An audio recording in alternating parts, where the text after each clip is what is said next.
Hi, everyone, and welcome to the Private Practice with Soul podcast. This is the first podcast for counsellors that just don't align with the traditional approaches to business and that want to use their spiritual gifts, talents, and interests to create, you guessed it, a private practice with soul. So, look, leave it to me to provide you with everything you need, including strategies that you can use to increase your income, reduce your workload, and of course, increase inquiries and referrals to your beautiful soul-led private practice. I love it so much. If you haven't done it already, grab your journal, grab your pen, and let's begin.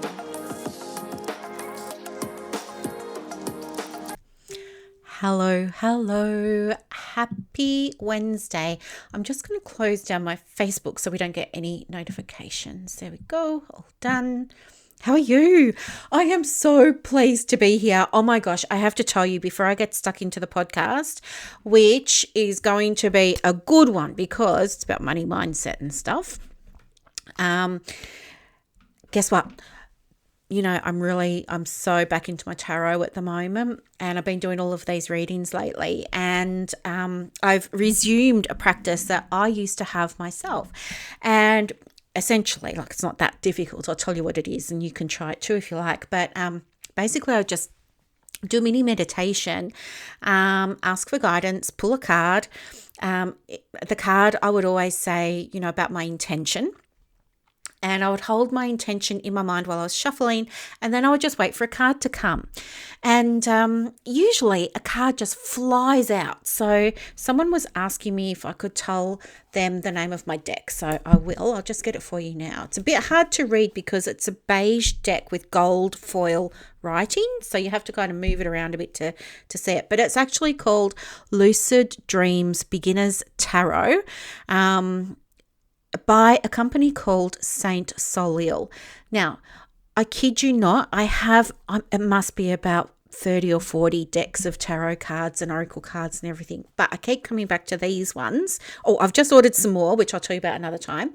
But I keep coming back to these ones because they're so beautiful. Oh my gosh, you should see them. Like, these cards, they're sort of a latte color and they've got all this gold foil on them. And it's drawings that are mixed with, well, it's mixed media, I think, because then there's like some photos of some beautiful roses, and then there's a great big gold pentacle and a cloud and all this sort of beautiful stuff. But the other reason that I really love them is because they have markings down the sides that show you what planet the card's associated with, which is super important, the zodiac sign, obviously, the element, you know, and numerology and stuff like that. And oh my gosh, it's just so much fun. And these cards are so beautiful, you know. And these cards, these were a deck of cards that I first started reading with. So I got these cards about, I don't know, a few years ago. And the reason that I got them was because I saw them on Instagram, because I'm one of those people that gets everything off Instagram. I saw them on Instagram and I fell in love with the pictures. I was just drawn to the pictures. And you know what? Ever since, I just keep buying cards. And I always just keep coming back to these ones because the pictures are so beautiful. The other thing too, it makes them a really great beginner deck if you're thinking of starting to get into tarot.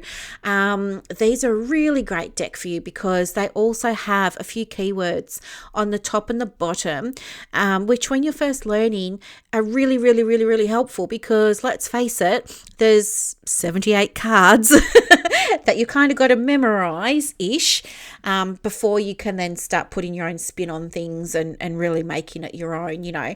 But anyway, so they're really helpful that way. So anyway, years later, they're still my favorite cards because they're so beautiful and they're so luxurious. And they've got gold down the side and gold suns on the back, and they're just stunning cards. Anyway, what I was going to tell you was I started this practice, right? So I set my intention. I was waiting for the card to jump out. And anyway, nothing jumped out. So then I kept shuffling. And my ego was like, just pull a card, woman. Like, just come on, just do it. And then my soul was like, no, Brooklyn, just wait until one jumps out, like that. So, well, she doesn't have that voice, but I was just doing that for effect. But anyway, so the card that jumped out was 3 of Pentacles. And my question was, full transparency, my question was, I asked my guides and, source and everything, what do I need to know for my private practice today to, help support financial success for myself and my clients? Right. And anyway, so 3 of Pentacles comes out and I'm like, I don't think in all these years I've ever drawn the 3 of Pentacles. And I have a look at it and guess what? It is 3 women, like from the 50s or something. They're all in jumpsuits. And they're all happy. They kind of look like army women. They kind of got that, that hairstyle where it's rolled at the sides, back, and the fringe bit at the front is sort of rolled back.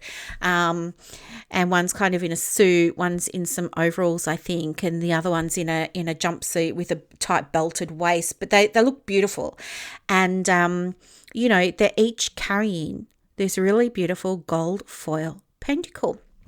And so it's these 3 women and they're it's like black and white photograph of these women that's been cut out and put onto a drawing of, I would say they're inside some kind of temple.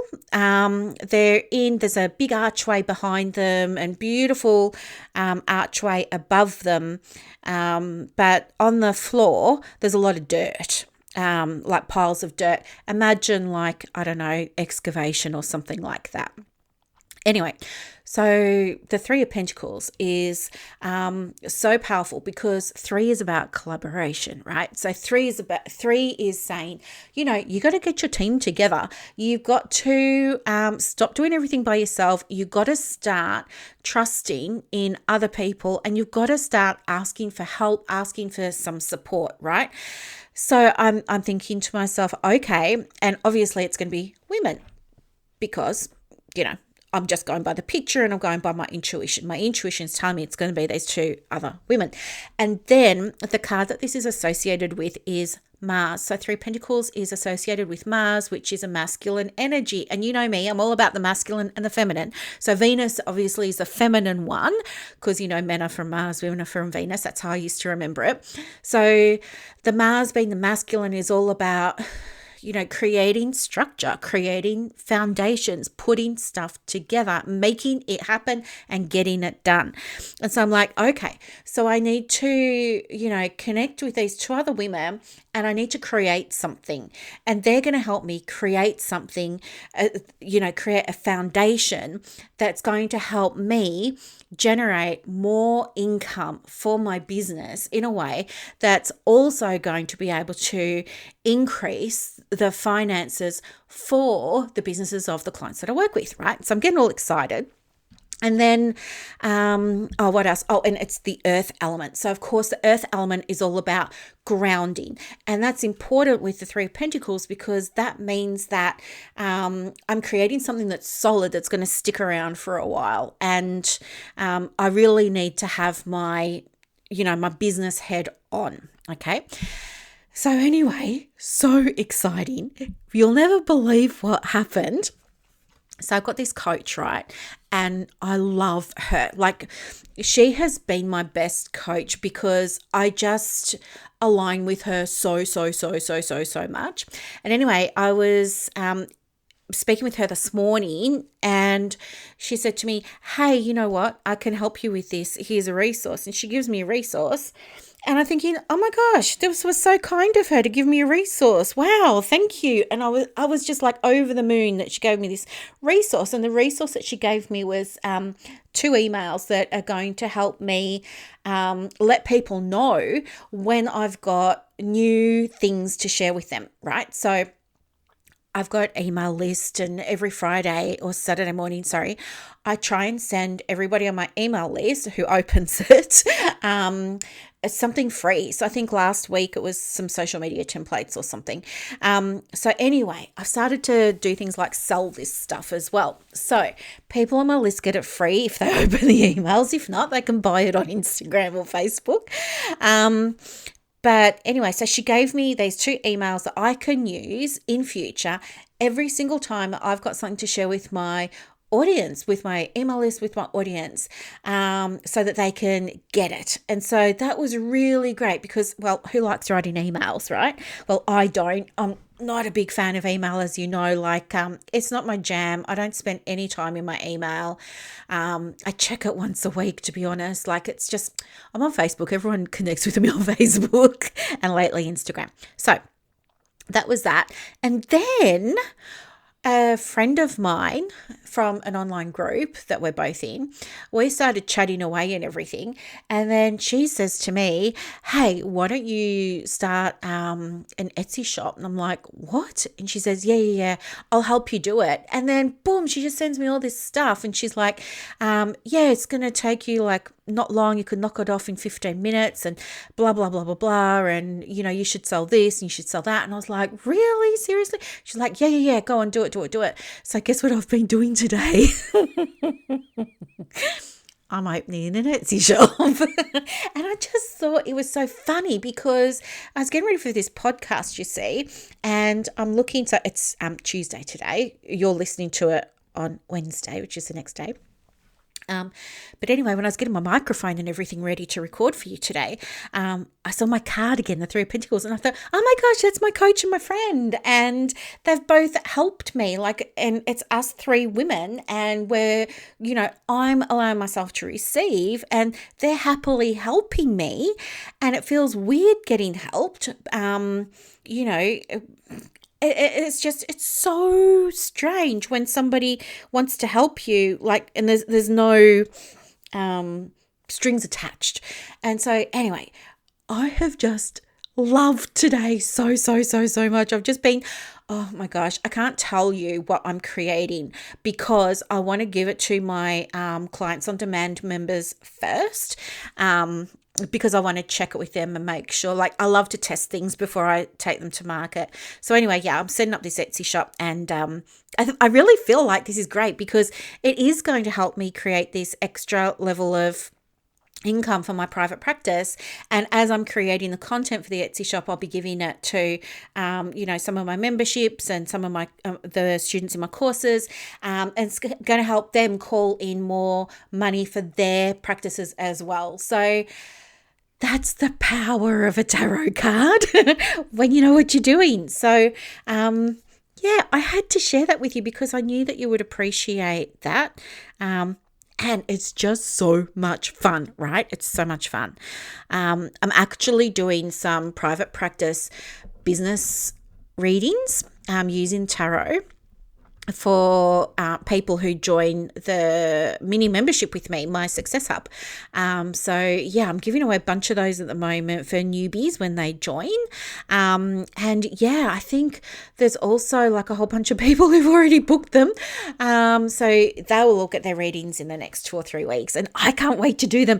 I feel like I need to take a day or 2 off work so that I can just focus on getting the readings done. But anyway, that's not what I'm here to talk about today. I just wanted to share that with you because it's like put me in the best mood. You know, the cards are awesome. Okay, so, and you can use them for business, obviously. Why do I keep saying obviously? I'm so sorry about that. I'll try not to do it anymore. I don't know where that's come from. I'm not hanging around anyone that says it all the time. It just keeps coming out of my mouth for some reason. Okay, so on to the show. What I want to do is talk to you about your fees because you know what? I think having the Counsellors Connect group and the ACPPO group is so valuable because I want to help everybody. I was going to say, obviously, I want to help everybody. And one of the things that I hear in both of these groups sometimes is, you know, fear about the fees and, you know, people thinking, if I charge this much, I'm not going to get any clients. And, I do okay when I'm marketing, but then when somebody finds out about my fee, they ghost me or they go AWOL or, whatever. So here's the thing.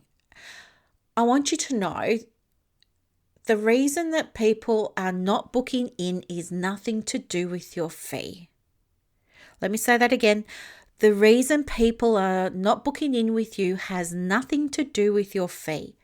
Now, of course, there's always going to be a percentage of people in the community that can't afford your fee, but they're not the ones that you're attracting to your practice, right?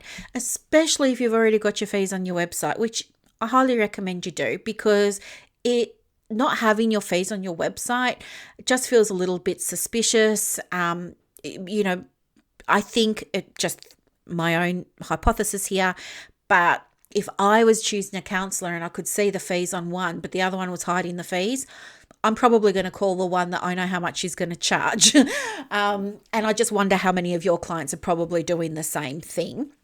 Like, if you're not comfortable with your fees, we need to sort that out so that you can get to a place where you are comfortable enough to let the public know what you're going to be charging. So that's the first thing. The second thing is you need to understand, I guess, how to market the practice. So if you're getting on the phone with potential clients and, the whole call is going really well and you're connecting and, you're enthusiastic and you feel this person's a great match, and then you say the fee and they say, nah, it's out of my price range, I'm not going to do it. I want you to know, number one, if they don't know what your fee is and then you tell them at the end, you're probably going to get that kind of answer because they're coming in cold. They're not expecting, a particular fee. And then when you give it, they're going to get a bit of a surprise and they're going to say, yeah, I've got to think about it. But if you are advertising your fee and people are aware of what the fee is, and then you have the conversation and you go to book them in and they backtrack and they say, do you know what? I've got to think about it. I've got to check with my partner. I'm not sure if I can afford it at the moment, I want you to know you didn't lose that potential client because of the fee. I think you're looking for something to help you understand why they didn't bite the bullet, so to speak, and book a session. And here's what I want you to know. It's got, as I said, nothing to do with the fee, and it's got everything to do with how you have that conversation. I'll tell you what I know to be true, and that is, like, I can only speak for our group. So I've got, I'm just thinking now, I've got the Success Hub, the Inner Circle, Clients on Demand, the ACPPO, and Counsellors Connect. I think there's between 7,000 and 8,000 members now across all of those groups. And what was I going to say?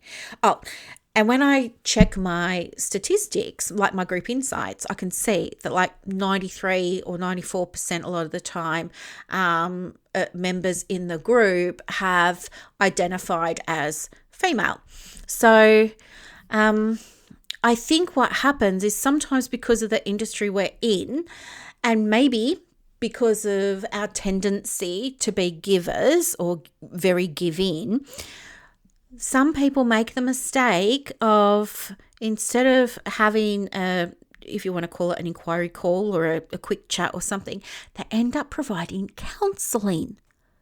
Did you know that? Like, they end up actually providing counselling. And do you know what? It's not their fault. It's that nobody ever taught them how to do these inquiry calls. And some people will say things to me like, oh yeah, it was a great call and we're on the phone for 45 minutes and I helped them with this problem and blah blah blah, and we were vibing, it was all amazing. And then I said to her, would you like to book in? She said, no, I feel great, I'll come back when I'm ready. And she still hasn't booked in Brooklyn, and what did I do wrong? And I'm sure it's because of my fee. It's not because of the fee, it's because you gave away a free counselling session. So have a think about how you're doing these inquiry calls, okay? Have a think about how you're doing the inquiry calls, because you should be leading those conversations. And if you want help with this, let me know, because there are ways that you can learn to have these conversations so that you can actually start booking some people. But it's not your fee that's the problem. It's just that you need to learn new skills, and nobody's taught you yet, so it's not your fault, but you just need to learn some new skills in how to have a conversation that's going to convert. And convert just means take the person who's calling, a potential client, and support them in getting help and connecting and booking in their first session with your practice. That's what a conversion is. So, it might be helpful for you to think about the last 4 weeks maybe, and think about how many calls or how many inquiries you had and what your conversion rate was. So if you had 10 people make inquiries and 2 booked in, well, you're just going to divide 2 by 10 and multiply it by 100 over 1. That's going to give you 20%, right? So you've got a 20% conversion rate. Normally that would be good, but not for 10 people. So we want to really, really, really, really try and increase that as much as we can. And the only way that you're going to be able to start doing that is by becoming aware of how you're conducting yourself when you have these conversations, okay? You need to lead them, not your client. That's the first thing. The other thing is that when you're having the conversation with a potential client, I know some people get really stuck in their heads about the selling part. And here's the thing, I'm not going to BS you or anything. You're in a business. You're not running a charity organization. You're not running a non-for-profit. So you're in business, and business means that there's going to be selling involved. That's the reality. And the sooner we can make peace with that, the easier this is going to be for you, right? Now, if you go and have a look at the history of the word selling, which you can do on Google, if you have a look at the history of the word selling, it simply means exchange, right? That's all. It's an exchange. You're giving something, they're getting something, they're giving something, you're getting something. That's it. It's also called flow. There has to be this energy exchange. And that's how I look at it. I always see it as an energy exchange, because everything's energy to me. Everything's energy in my world. So I see my service as energy. I see, a cash transfer as energy. I see a receipt as energy. I see my client as being, energetic, all of this sort of stuff. So what I want you to understand is that if you've got some concerns around selling, it might be helpful for you to do some mindset work, because here's the thing, it's only you that's got the issue with it, not your client. So, for example, I know if I want to go and do something, I'm just going to pay for it. I know if I want to have supervision or see a counsellor or get a new coach, I've already got an idea in my mind of that's going to cost me. And I'm ready for that. And that's okay. And that's absolutely cool with me. But if I had an inquiry call with a supervisor or a coach or a mentor, and they were really nervous about telling me the fee, I would think that was weird, and I would be like, do you know what? I don't think we're a good match for each other. Good luck with your business over there. I want to work with someone who's really confident in, and it's not their fee.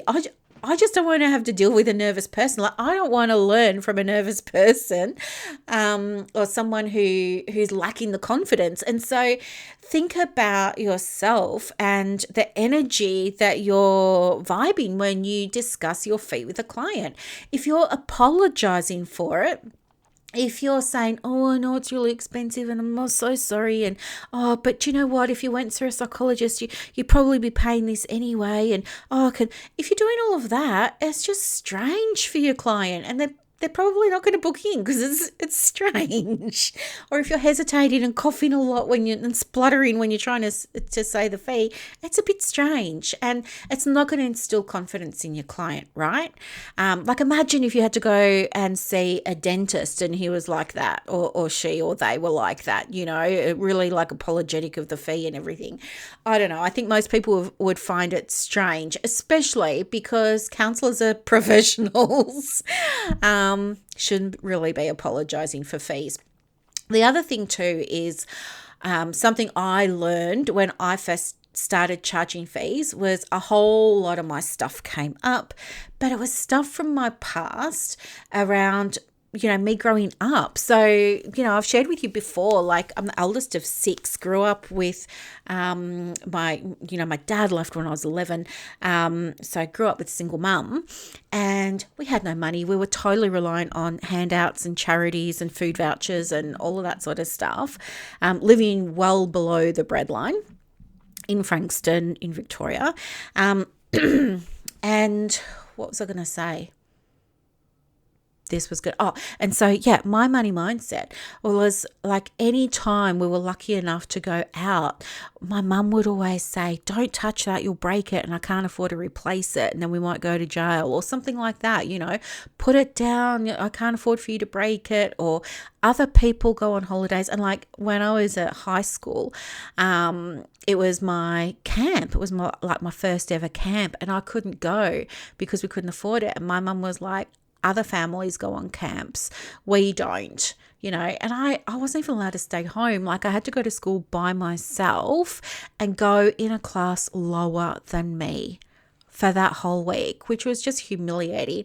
And then even when I went to do my debutante ball, of course we couldn't afford that. And, my mum was like, well, other people do that sort of stuff, but we don't. And we can stay home and we can watch a movie and have cheesels and, Coke, and it's going to be amazing and you're going to love it.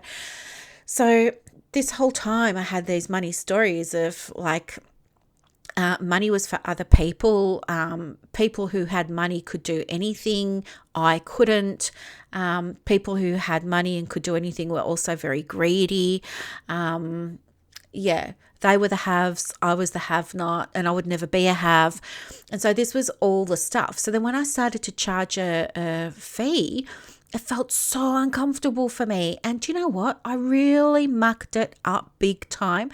Like the first few clients I had that were paying the fee, some of them were like not happy about it. And so I said, oh, we're right there. No, I'm so sorry. Okay, don't pay me, which is just ridiculous. I can't believe I even did that. And then other people were like trying to negotiate my fee and I let them, oh my gosh, which you can imagine what those clients ended up being like. They weren't my dream clients. And then there were other things where like I would sometimes enforce my cancellation policy and sometimes not. And do you know what I mean? But it was nothing to do with my clients. It was all in my own head. And it took me years to, even learn about money mindset because I never even knew it was a thing. I mean, you don't learn about that in psychology. It was something I learned about in coaching. So I did a lot of work on my own money mindset. And guess what? Even now, right? Even now, when I go to change my fees, still all my stuff will come up and I'll be like, no one's going to book in at my new fee. And every single time, sure as eggs, straight after I go through the rigmarole of, uploading the new fee or whatever, within 24 hours, somebody else signs up for something and they don't even push back on the fee. Do you know what I mean? Like, you get a different type of client, you attract a different type of client, etc., etc. So here's what I want you to understand. Like, you're not alone if you panic about your fee, but I want you to understand your client doesn't care about your fee. Most of your clients will not care about your fee. What they will care about is two things. If you draw attention to your fee by carrying on and being nervous and hesitant and trying to justify it and talking about, counsellors, we don't get rebates. And so, I'm so sorry and all of this. If you do that, you're not going to get as many people booking in as if you just speak with confidence. Here's how I tell people my fee. And my fee is, I think I told you before, it's $397, $400 a session for counselling with me at the moment.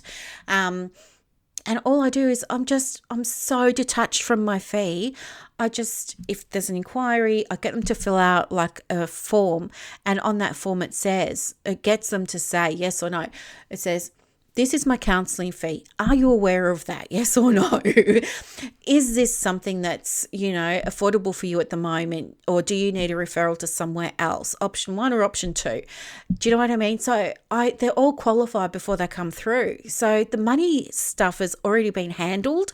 So there's no big shock for them. They already know I'm going to charge $400.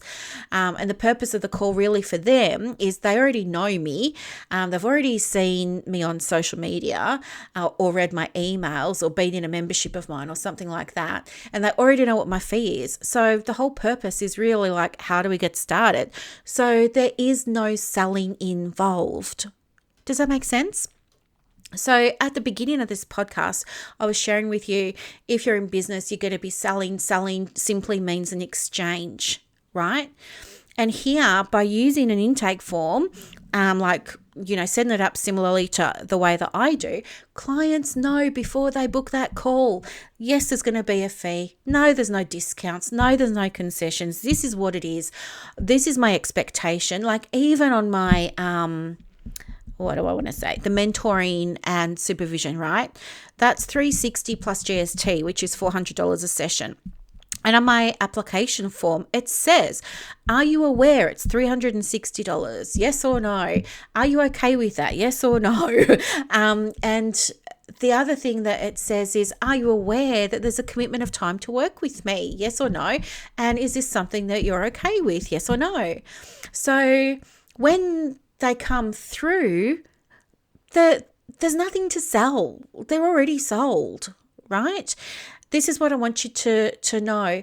When it comes to like this idea of selling, you are not convincing anyone. You're not doing anything you shouldn't be doing. You're not forcing anyone. You're not pushing anyone. No, you're not doing any of that. What your marketing does, if you're doing your marketing well, which you probably are if you're getting inquiries, let's be honest, your marketing is doing the selling for you, right? Every time you post a photo, that's marketing. Every time you share a post, that's marketing. But hey, guess what? There are other things that you do online that you might not have thought were marketing. For example, every time you leave a comment in a Facebook group that might not be very nice, that's marketing. Other people are going to see that not very nice comment and they're going to say, she's a coach, she's a supervisor, she's a mentor, better not work with her. So be mindful, and that stuff can't be erased, right? Once it's online forever. So be mindful that your marketing is more than what you post, what you schedule to Facebook or Canva or Hootsuite for your posts. Everything you put on your social is marketing. Now, my advice is to just be real, just be yourself. And if that makes you uncomfortable, then the other piece of advice that I have would be always speak from your soul. Whether you're doing a post, a podcast, a YouTube clip, an email, whatever, always speak from your soul. Allow yourself a moment before you put your beautiful little fingers on the keyboard. Give yourself that time to really tune in and ask yourself, if I'm writing from my soul today, what is my soul wanting to share with the world? What's my soul wanting to share with my clients? That is your marketing. Step 2, head over to your website today and check that your fees are on it. Step 3, set up an inquiry intake form, right? Super simple. Simply just get their name, email, phone, the general stuff there. And then ask them a couple of questions and put your fee in there. Say, are you aware that a counselling session with me is going to cost you $150? Tick the box, yes or no. Is this okay with you, or is this not okay with you? But maybe like, you don't even have to say, is this something you can afford or not? But just bring it to their attention. Okay. One of the other questions I have is, if everything goes well on our call today, are you happy to put down a deposit to get started with your counseling or this or that, you know, if you're selling packages, for example. So you can ask that question as well. And what that does is it lets them know that you're serious, you're not mucking around, your time's precious and valuable, all those sorts of things, you know. And then if they tick the box and they say, yes, 150 is fine with me. Yes, I can put down a deposit today, or yes, I can, you know, pay for my first session, or whatever you do with your business, write that down. Then there's nothing for you to sell on the call, right? The call is just a matter of you confirming everything that the person's put in their intake form, and then send them on the path to the next steps, which is getting started. They've already said they want to work with you. They've already said that they're well aware of the price, and they've already said that they can pay that deposit. So book them in. There's no selling, okay? So that's the really big thing that I want you to understand today. I can't figure out how to say it. Your fee is not the reason people aren't booking in. It's how you're presenting your fee, and it's because you're not qualifying people before they book in with you. Okay. Oh, and before I go, I know some of you will say you'll implement this, which is amazing, because I love action takers, right? Because I'm one. But I know that you're probably some of you will say, oh gosh, Brooklyn, you know what? Since I did this, since I put my fee on my website, and since I asked the question about the fees in my intake form, I've had less people coming through. Do you know what? That's not bad. That's actually a good thing, because you've saved yourself how many 45-minute sessions that weren't going to go anywhere, right? That's a good thing. It means that the people who do connect with you do want to work with you and are ready to book in. Okay. So yes, you may get fewer inquiries because it's filtering out, it's weeding out people who, you know, might not be the best match for your practice. Okay. And it's going to save you lots of time, lots of energy. And imagine how energized you're going to feel when you get to talk to clients who actually want to work with you, right? Amazing. Okay, so that's all I've got to share with you today. If you have any requests for podcasts, I'm always open to ideas. You know, someone was saying to me recently, you're a machine. How do you keep coming up with all these ideas for content creation? But I don't know, like, I just do.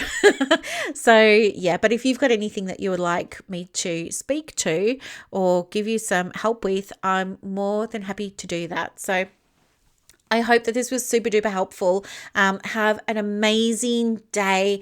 If you want to grab some free templates, you can. If you jump into the Private Practice Success Hub, you can go and grab them. And the other thing too is, so many people are purchasing the fully booked private practice planner.